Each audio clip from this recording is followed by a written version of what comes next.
Hi, everyone. Welcome back to Conversations with Agape. Today, I am joined with Nick, who is joining us all the way from Ukraine, and we're so thankful to have him. He's going to share his insights on why young people need theology of the body. Again, Nick, thank you so much for joining us. I am going to turn off my video, and then I'll turn it back on towards the end of this session, but I'm going to let you take it away.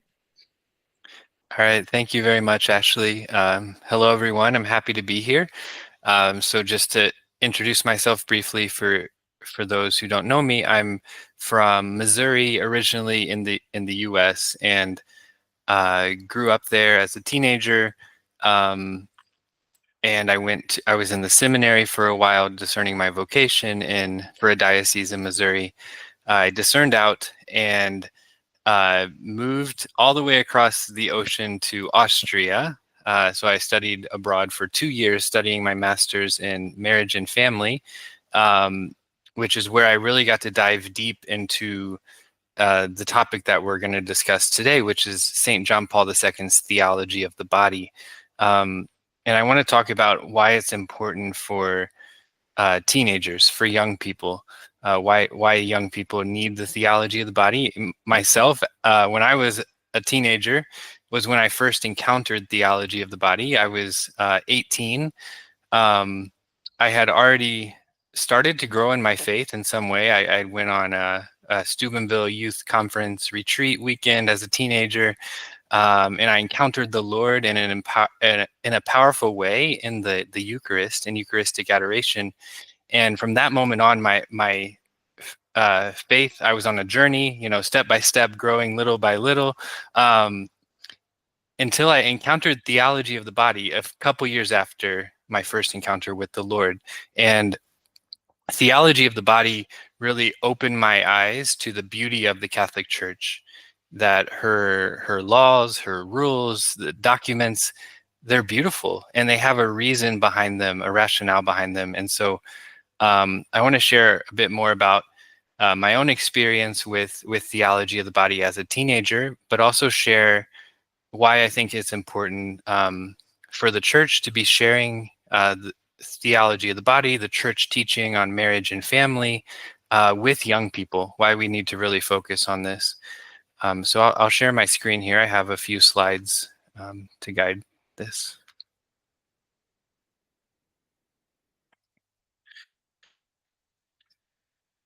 So this image here is from a group I'm leading in Krakow. So I'm living right now in Ukraine, in Lviv, Ukraine. I work at a Catholic university, working with young people, teaching them English, but also I do half-time English, half-time theology of the body ministry. And so I'm leading a group of university students here in Lviv, in Ukraine, and also a young adult group in Krakow about theology of the body. And I find that there's a real hunger for this topic. There's a real need in young people for the theology of the body. And I don't know how familiar you are with the Pope's teaching, with St. John Paul II's teaching, but it's a really broad subject. Some people can have misconceptions. They might have heard about it before or heard about it partially. But it's really this masterwork of St. John Paul II that he gave the church. And I want to explain why I think it's necessary, not only for young people, but for everyone in the church at any age, because it's really about the meaning of being human. So the theology of the body, the whole first part is John Paul II reflecting on Scripture, on the Bible, on the words of Jesus about the meaning of being human, the meaning of being made in the image and likeness of God, that he made us male and female, and he called the two to one flesh in marriage, which is one vocation. But it's really an understanding of what it means that we are our body, that we are our body, that we, as a human person, the church teaches that we're a unity of body and soul.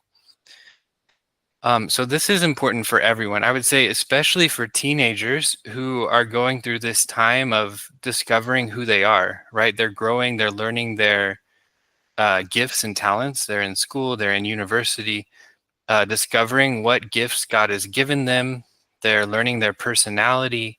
And so it's really vital that we also give them the church's teaching about who they are, the scriptural teaching about who they are.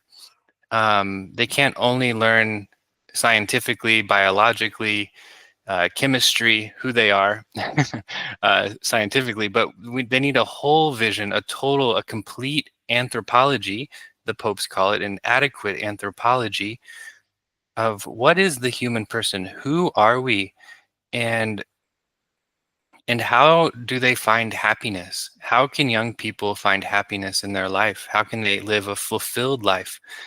Well, the church as a mother gives us guidelines.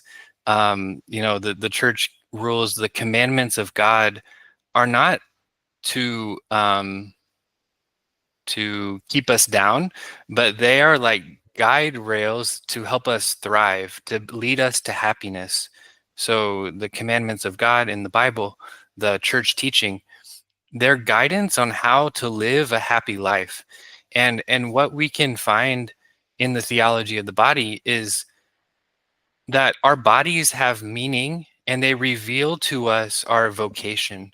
So from our very bodies, we discover that we're not made for ourselves. We're not made to be alone, but we're made to be a gift to one another. Um, Through our masculinity and our femininity, we discover that we are complete when we form relationship, when we form communion, when we form the communion of persons, which is the image of God. So St. John Paul II's teaching has a lot to say to young people about who they are and how they're to find fulfillment in their life by making a gift of themselves to fulfill the meaning of their bodies, by making a gift of themselves in whatever vocation that is, whatever career that might be, whether that's a stay-at-home mom or a dad in a corporate office somewhere. Like that gift can be made in innumerable different ways. But as Vatican II taught us, we can only find ourselves by making a sincere gift of ourselves. So our young people need to hear this. They can't live life for themselves in a selfish way, but they need to think, how can they serve others? How can they be a gift to others? So the theology of the body was delivered by St. John Paul II in 1979 to 1984. That was a long time ago. What is it? So like 40 years ago that he gave us this teaching. He gave this gift to the church. And I like to think of it as like a treasure chest that is just sitting here with all this treasure deep inside. It's a big book. The theology of the body is really thick. It's a huge book. I don't know if you can see my screen with where I am, but it is very academically rich and profound, but there's a big need for people in the church to unpack it, to understand it, not only academically, but in our lives, in our hearts, how to live the theology of the body. And I think there's a lot of work still to be done in unpacking this rich content from St. John Paul II and applying it to all aspects of society and life. So we need to give the church's teaching about sexuality, which is there. The church has teaching to our young people, because if the church is silent, and when I say the church, I mean parishes, I mean Catholic schools, I mean parents, Catholic parents, because the church has given us this teaching. St. John Paul II gave it to us. It's in the Catechism of the Catholic Church. The church has given us this teaching, but it's our job as the faithful, priests, parents, teachers, to learn the theology of the body and to pass it on, or to learn the church's teaching on marriage and family and to pass it on. Because if we are silent, guess what? Our youth are still learning something from the culture, right? They're on their phones. They're learning about sexuality from Instagram, from TikTok, from YouTube. they're learning something. They're receiving a sexual education from the internet, from their friends, from the culture. And so the church can't be silent unless we want that to be the only education they receive. So the church needs to be, and again, I mean, our schools, parishes, dioceses, needs to be more proactive in giving the good teaching that the church has to help form our youth in an understanding of masculinity and femininity. So we can't be silent. Okay, so young people need to see the why behind the what. Young people need to see the beauty and rationale of the church's teaching. They need to understand that the church is a good mother that is trying to lead them to flourishing, to happiness, to fullness of life. We need to understand the church's teaching, like about contraception, about why do we save sex for marriage, the church teaching about divorce, the church teaching about pornography, about homosexuality. Like we need to know these things. As St. Peter says, always be prepared to give an answer to everyone who asks you to give the reason for the hope that you have. So that means us as parents, as catechists, as teachers, we need to be formed. We need to receive this formation ourselves, because we can't give what we don't have. So we can only give the church's teaching if we've received the formation in that. And it's beautiful. It's really beautiful. If you ever read a document, my favorite thing is to read the documents of the church, like the encyclicals, the documents of Vatican II, because I find that they're so beautifully written and jam-packed full of truth. In a way that you don't find in other authors. Like you just feel the Holy Spirit resonating in these documents that is like so full of truth. So it's necessary to learn the beauty, the reasons why the church teaches what she does. We can't just tell our youth, don't have sex, just don't have sex, just don't do it. No, we need to give them the reason the church gives for that teaching. The beauty behind it, that we're teaching them something for their good because we love them, because we want what's best for them. Okay, but this is hard. So I find in my work with young people here, for example, in Ukraine, I was also a youth minister in Missouri, where I'm from, for several years. Um, and I find that young people, um, they need community, first of all. Like chastity is not easy to live, according to church teaching, saving sex for marriage. The young people are being very countercultural if they're doing this. Their friends, what they see on social media is telling them the complete opposite. So if they're going to live by church teaching, they have to be strong in that. They have to know why they're doing it. And they also need friends and brothers and sisters in Christ who will walk along with them, um, in this challenging task. It can be challenging. So some of the questions, like that discussions I'm having, like with the group here in Ukraine, are like about dating. Like, what's the purpose of dating? How do you date well? How do you date in a chaste way, like with chastity? Um, Okay, so that's why the young people need youth groups. They need friends, to have that support, that Christian community, because it's not possible to do it alone, right? When the when God calls us to something, even if it's challenging, He gives us the grace to do it. But it's not possible to do it without His grace, if that makes sense. So like when people get married, marriage is a great vocation. It's a high calling that is only possible with God's grace, right? By our own strength we can't do it, but with God's grace. And that's why we need prayer. We need to beg God's grace on our knees. The same thing for any other vocation, celibacy, priesthood. We need to beg God's grace to be able to live those vocations. Okay, so young people need an education in love. Again, our culture will try to tell them what love is, but it's important to focus on the true meaning of love. Like, because young people will get in a relationship and they really will want to love the person they're dating.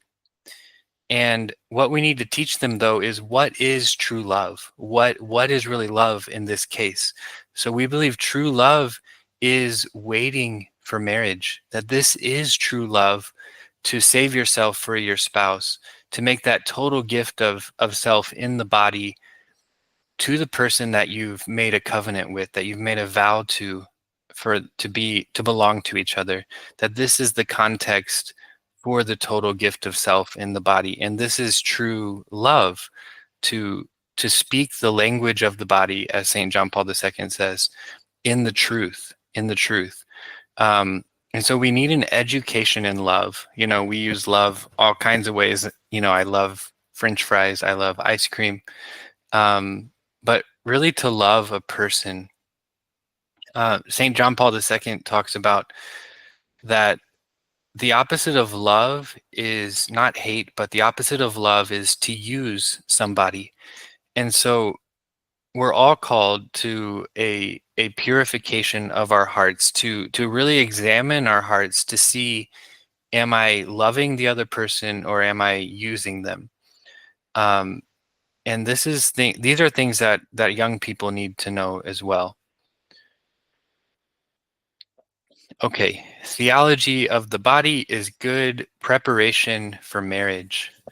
Like I said earlier, it teaches them about who they are as a human person, the meaning of being made male and female in the image of God, the call to be a gift, to live out the spousal meaning of their body. But theology of the body also has amazing teaching about marriage as one of the 7 sacraments of the Catholic Church. You know, right along with all the other sacraments, baptism, confirmation, holy orders, etc. Marriage is one of the 7 sacraments. And the church calls us in marriage preparation to 3 stages: to a remote preparation, a proximate preparation, and an immediate preparation. So really preparing for marriage should happen during one's whole life, or preparing for one's vocation happens during one's whole life, because if someone is called to the priesthood, they're also preparing their whole life. Like the family, parents with a child, that is the first bed of formation. The church calls it the school of love. John Paul II said his time with his father when he was living with his dad in Krakow was like his first seminary, kind of a domestic seminary where he was being formed. So children are, first of all, really formed by their parents in this remote way from birth all the way through their childhood. They learn about marriage from their parents, most of all, from the example of their parents in their home. They learn what it means to love, to communicate, to forgive, to be grateful, to serve. But then there comes this moment of proximate marriage preparation, which, in my understanding, I could be wrong, but my understanding is like youth ministry, campus ministry, this time of formation. It could be Catholic schools, Catholic universities, this formation we're giving to young people, not really when they're engaged yet, like they're not engaged to be married, but they are in a time of receiving formation. And this is when we need to teach them about the beauty of marriage and God's plan, that marriage is God's creation, that masculinity and femininity, that's God's design, and sexuality and the two becoming one flesh, that's God's creation. And we should have reverence and respect for the way that God created it. And so this marriage preparation can already happen in a certain way, in a age appropriate way for kids at all stages. I think of like some resources which I'll talk about in a little while. Like Ruah Woods, for example, is a institute that makes theology of the body curriculum for kindergarten through high school. So they have textbooks for kindergartners, first graders, second graders to learn in an age-appropriate way some of the truth about theology of the body. Yeah, I say age-appropriate there, like what a child is able to receive. Because again, if we are not being proactive, the culture is going to teach the kids something. So we have to be sure to pass on the great deposit of faith, the inheritance we have. Okay, and then there's immediate preparation, which is usually what we think of in terms of marriage preparation. When a couple are engaged and they come to the church and we're like, yes, we're getting married, and then there's a time of preparation and formation right before the marriage. But preparation for marriage should start much earlier. Theology of the body, though, is not just for married couples. John Paul II has a big teaching in there about celibacy for the kingdom of heaven. And it's a teaching that I wish all priests, all religious, all single people, even married couples, I wish they heard this beautiful teaching that the Pope gave us about celibacy for the kingdom of heaven. That this is really an ultimate way to live out the meaning of our bodies as masculine and feminine, to make a total gift of self to another marriage, to not an earthly marriage, but to the heavenly marriage, to Jesus, the bridegroom, to God, who is all in all. So someone who chooses celibacy for the kingdom makes a total gift of themselves to God, and this is another vocation that theology of the body teaches us. So young people also need to hear that. We need families that are open to vocations, like priests, religious. When I was in the seminary discerning my vocation back, I remember some guys had it really hard from their family. Like, it's so hard for a seminarian to be there if his family is not supportive of him. It's so hard to follow God's call if your family is not supporting you to follow God's call. So it's so important for parents to be open to God's will for their children. Okay, so also theology of the body helps us to understand and talk about the different difficult issues. And what I mean by difficult issues are, like, we live in a fallen world because of original sin. We all struggle with sin of different kinds, of unchastity. And so theology of the body really gives us a good light to talk about this, because it shows us God's plan, like God's good plan for sexuality, and helps us to better understand the deviations, if that makes sense. Like, we can understand better why homosexuality is not according to God's plan, how to help pastorally in this situation of gender dysphoria, with divorce, with pornography and addictions, masturbation, fornication. Theology of the body equips us to talk about this, and equips us to talk about these things with our kids. For example, pornography. Like, if we don't bring this to light, they're going to discover pornography as a young person on the internet. And if we're not talking to them about the danger and the harm that pornography causes a person, that it trains someone to treat others as an object and not as a person. If we're not equipping our youth to deal with these things, then they're going to be swept away. We have to equip them. We have to give them what they need to stand strong against a culture that is very strong. So, yeah.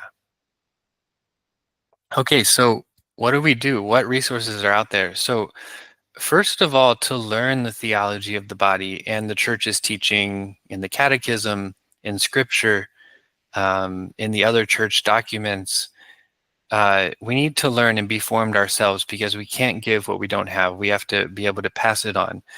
But for those who are teaching, whether it's parents or catechists or teachers or priests, there are resources that different organizations have made to help in this process of passing on the church's teaching of sexuality. So one of the older ones, and here are just a few, there's more resources out there, other groups and organizations that I'm not naming them all, but these are the ones I'm most familiar with. There's TOB for teens and middle schoolers, which is the older program that Ascension Press made. It's like videos and a workbook that you can watch with teens or with middle schoolers. Then they made an updated version of this one called You. It's also like video based. You watch a video and have discussions. So these are resources that exist. The TOB Institute, which is Christopher West and team there, they made a teen program. So Bill Donahue is one of their teachers, and he teaches a theology of the body for middle schoolers and a theology of the body for teenagers. So they are really good at teaching the theology of the body, and they made this program for teens and middle schools that you can find on their patron program. And then, like I mentioned earlier, Ruah Woods has a K through 12 curriculum, which is really trying to give some of the fundamental nuggets, the fundamental teaching of theology of the body to kids at an appropriate age level, kind of laying a foundation for them. And many dioceses, many schools are starting to require this, starting to have it in their schools. But again, if it's just a curriculum, that's a good thing to have a textbook that has the teaching. But most importantly, it's the teacher, the catechist, the person who's passing on that to the kids that is necessary to be well formed. There's a book by Christopher West called Theology of the Body for Beginners. He wrote that a long time ago. That was one of the first books I read when I got into theology of the body. It really makes theology of the body more understandable. It really is theology of the body for beginners, and I just recommend that book. It's a really, really good one. There's also an introduction to theology of the body on Ascension Press, which is Christopher West. Jason Everett has good resources out there. He wrote a book a long time ago. I remember when I was a teenager, theology of his body, theology of her body. And then he recently published a book about this gender dysphoria situation in our culture. So he has a good resource there. I work for an organization called TOB Educators, and we have some things as well. Okay, so priests, parents, teachers, youth, and campus ministers learn the church's teaching on sexuality, right? Which is found in many sources, not only what St. John Paul II gave us, but the other popes. We need to be formed ourselves because we can't give what we don't have. So it's most important that we receive it so we can pass it on to the kids in an authentic way, that we're living it. It's not just like academic knowledge or some abstract idea that we're passing on, but it's something that we are trying to live and pass on to them because it's such a treasure, it's such a gift. Okay, so that's all I have for you today. Yes. Perfect. Well, thank you. Yep. Thank you so much, Nick. And you're absolutely right. We can't give what we don't have. And so that's why we love having conversations like this, because it's a way to share resources with our audience and they can share it beyond. So I really appreciate your time and sharing your incredible insight. It's such a limited amount of time, and the fact that you were able to shove so much great information and wisdom into this 30-minute time frame is so incredible. So thank you so much. If people want to continue a conversation with you, how do they contact you? How do they reach out to you? Yeah, you can reach out at tobeducators@gmail.com. That's our email, tobeducators@gmail.com, or our website, www.tobeducators.com.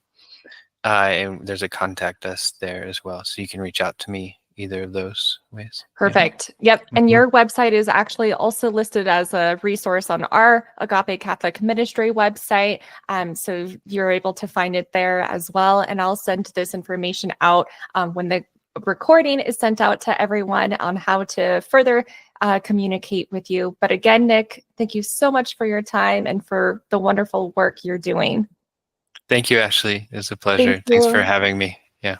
Awesome. Well, thank you everyone for joining, and we'll see you next time.